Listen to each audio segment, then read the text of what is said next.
Hi, Mark T. the Handyman here. A friend of mine brought his refrigerator over to my house and asked if I would check it out.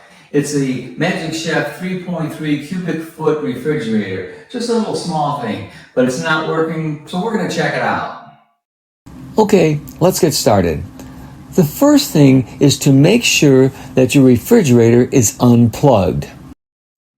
And what we're going to do is we're going to pull this knob off. And then there's a screw right here that holds the cover on for the thermostat.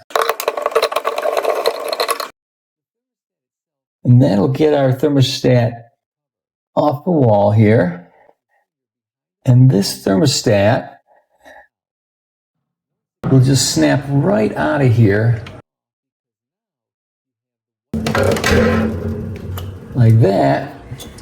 Of course, we got the power off, and we're going to pull both of those wires off, and we're going to jump them out to see if the compressor comes on. And if it comes on, that definitely tells us that the thermostat is not working.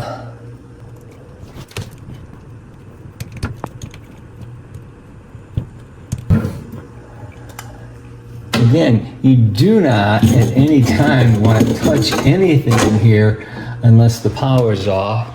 And we have this disconnected right there. So what I'm going to do is I'm going to plug that back in, and we're going to listen to see if that compressor comes back on.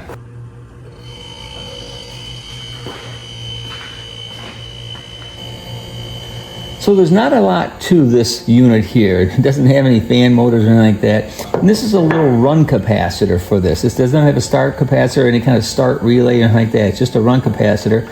And those are the two wires that go into the compressor. And these two plus the thermostat are the only parts that are in this refrigerator that are somewhat mechanical. So the amp draw on this is, we're just taking it off there. And let's see. And if you see that, that is 0.7, which is well within the range of what it should be. Okay, let's see what our temperature is. Our unit's been running for, about an hour at least. And this is our refrigerator temperature. And that is at about 32 degrees, which is low, but there's really nothing in there. Let's see what the freezer's at. I don't expect the freezer to be that cold. They're colder.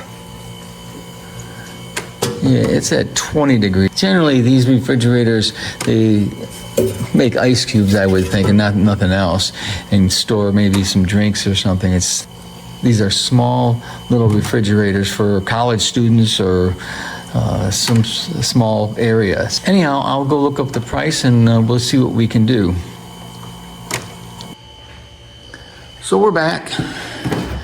I did check up on the price and everything, and I found what it looked like almost an exact replacement for $51, but for $30 right around there I could get something, but it just didn't look the same. And you want to get the same thing if you're going to put something in with this type of refrigerator. I talked to my friend and he said, I don't really want to spend that much money, $50. I just wanted to see what, if it was something you could fix without purchasing anything. So he said he's just going to buy a new one, because these, if you check at Home Depot, you can get these for about $180, and in some places even cheaper than that. So what we're going to do now is we're going to disconnect the power. I'm going to show you how to take the control out if you do want to change it now. So the first thing you want to do, you want to make sure that the unit's unplugged. Next, we're going to take out these shelves here, this one here, and then this one here. And as you can see, this is where the sensing tube or cap tube is sensing the temperature. And what we're going to do is we're going to take this one only screw out right there. Get that out of there. kind of just pops right out there. And then we have to take our thermostat set point control off. And next, we're going to pop out this thermostat, and it should just come right out.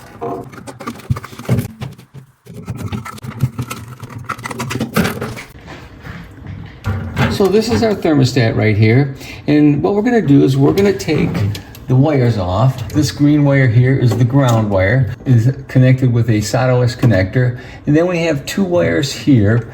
One's going to be power, and the other one's going to be going through the thermostat down to the compressor, and they come out fairly easy. They're just solderless connectors or stay-cons.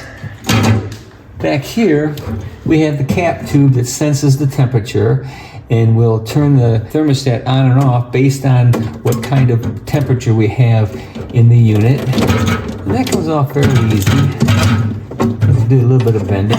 And if this was a thermostat that we'd be replacing, you'd probably have to unfold this a little bit. But since this is the existing one, we're just showing you how to replace it.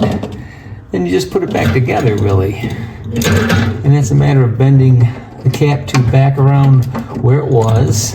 And every refrigerator is a little bit different. In this particular case, we need to allow for this to go behind there because that shelf is going to slide right back in there. You put the wires back on, and it doesn't really matter which way, but try to keep them back the way we took them off. Okay. And there's that, and then here's our ground wire. And again, we can straighten that back up once we get this all back together. Now, we're going to put the thermostat back in its case. And of course, we've got the part where the cap tube goes through and where the wires go through. And here's the set point adjustment there. And you kind of got to work it in there, but it came out fairly easy, and it just kind of snaps right back in place. And then next, we're going to put our little tabs back in those slots. And then we're going to take the screw, and I always like to have a magnetic screwdriver of some sort. In this particular case, it's a Phillips head. We're going to push that right through there. Now we can see it, and then there's the hole that screws into. You have to get it real tight but snug. And then we can kind of mess with this a little bit here and get this where we want it. And again, we got to put the shelf back in. And again, this would be a brand new one, so it would probably be actually folded up a little bit in its shipping pack. Get that in place. So we have the little arrow right there. That's telling us that we're at the number 7. So this unit is completely on. And then this, it's a button that you push to actually engage everything. And this, when it gets to off, which there's the arrow, it pops out. Again, you push it in, it'll keep coming out. But once you get to a set point, it stays in and it allows the unit to run. And that's all there is to it. Well, even though my friend didn't want to fix it, at least you might have a better idea if you do have a problem like this. You'll know how to solve it, and if you want to pay the money for the part, you'll know how to put the part in. If you like this video, give me a thumbs up or a like. If you want to see more of my videos, please subscribe to my YouTube channel. And don't forget to comment. I sure do like to hear from you. Thanks for watching.